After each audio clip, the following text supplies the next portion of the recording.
Hello, Raw Food Rehab. Today is our final reading in our series of 13. I've been reading Chapter 8 of the Raw Food Cleanse, and I have saved our longest story for the end. This is actually how I end the Raw Food Cleanse book, and I'm delighted to share this story with you. I think that you will be equally as thrilled with it as I am. Dennis Clark, 45, Southern Alabama. Before Dennis tells you about his raw food cleanse experience, I want to give you a bit of background on our biggest loser. Dennis is not genetically obese. As a matter of fact, he used to be quite the athlete in high school, and he lettered in a few sports. He even served in our United States military for a few years, maintaining a buff, athletic build. His family of origin are all relatively average-sized people. So when Dennis signed up as one of our research guinea pigs, I wanted to know his story. I mean, how did Dennis end up topping the scale at nearly 550 pounds just 2 years ago?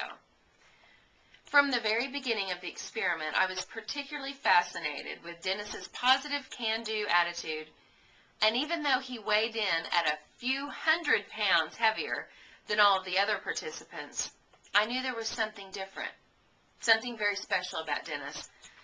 In an early email, I asked Dennis to share the details, anything that he was comfortable about his personal story, which he did, and we have talked many times since then on the phone and through email.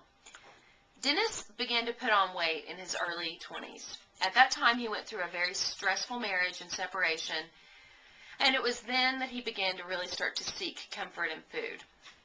Once officially divorced, he gravitated towards fast, convenient food as his way of life, and also to pacify himself, especially late at night.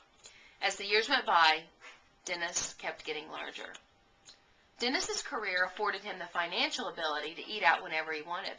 Since he traveled a lot in his profession, he would enjoy dining out, usually for all 3 meals, and he would not forget his late-night drive-thru habit as a reward for working long, hard hours. Food was his comfort, but over time, his patterns and his dramatic weight gain began to deeply concern his family and close friends. Dennis shared with me that at one point, he drove himself to a local recycling facility in the middle of the night to secretly weigh himself on their 1-ton commercial utility scale. This was actually how Dennis found out that he was pushing 550 pounds. This was a serious wake-up call. Shortly thereafter, he scheduled an appointment with a nearby doctor who was advertising in the newspaper that he performed gastric bypass surgeries.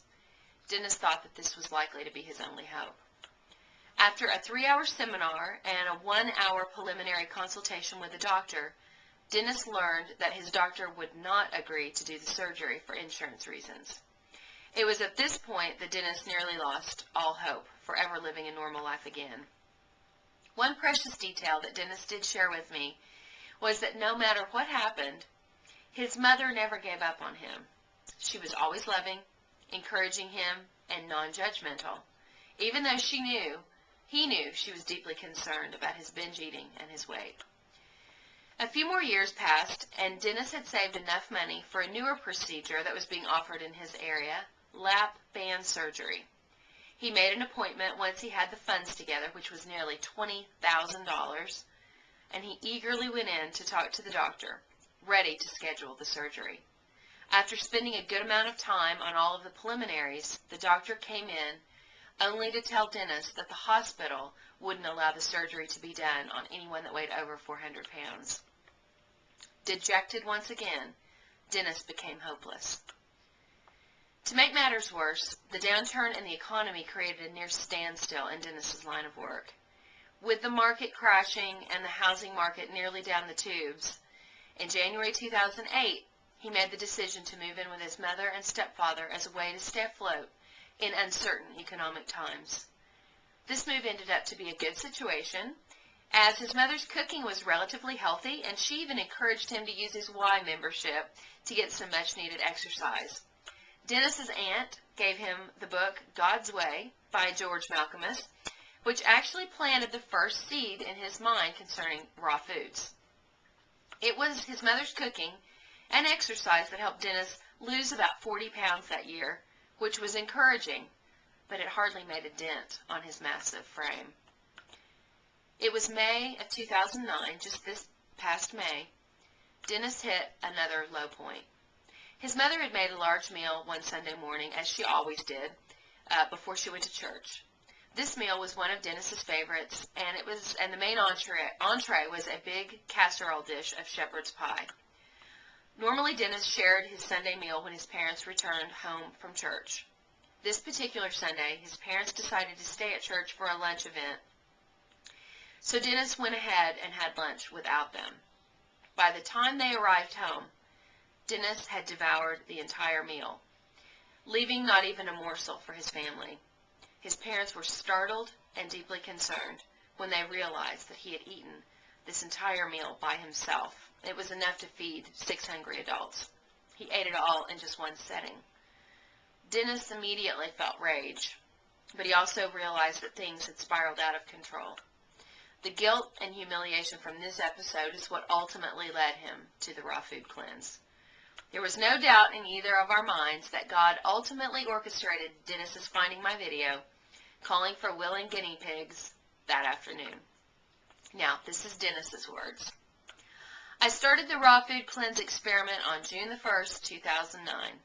I weighed in at 485 pounds, and I was extremely unhappy, even if I didn't want to admit it.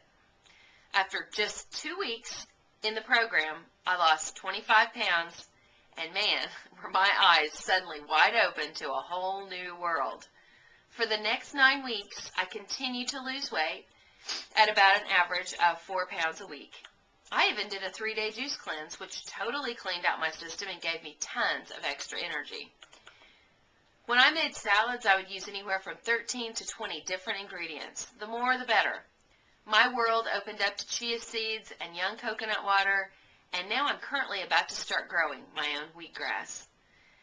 When I started this experiment, I had realized that I was actually killing myself with the amount and the kinds of food I was eating.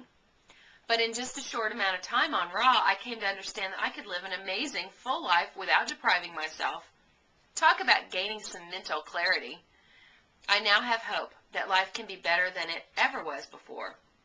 For the first time, I truly believe that I can and I will have an active, healthy, vibrant life. I've also made friends that have really helped me along this journey. Real friends that I will keep for life. On August 6th, I dedicated my life to living a raw food lifestyle from this point on. There's no going back now. After everything that has happened to me over the past 11 weeks, I want to do anything in my power that I can to help promote the raw food lifestyle, the community, and to support all of my new raw food friends. In 11 weeks, Dennis lost 65 pounds while gaining his life back.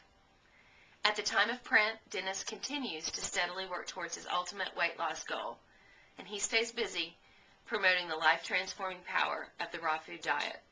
You can follow Dennis's progress by following his healthy weight loss journey on his YouTube channel.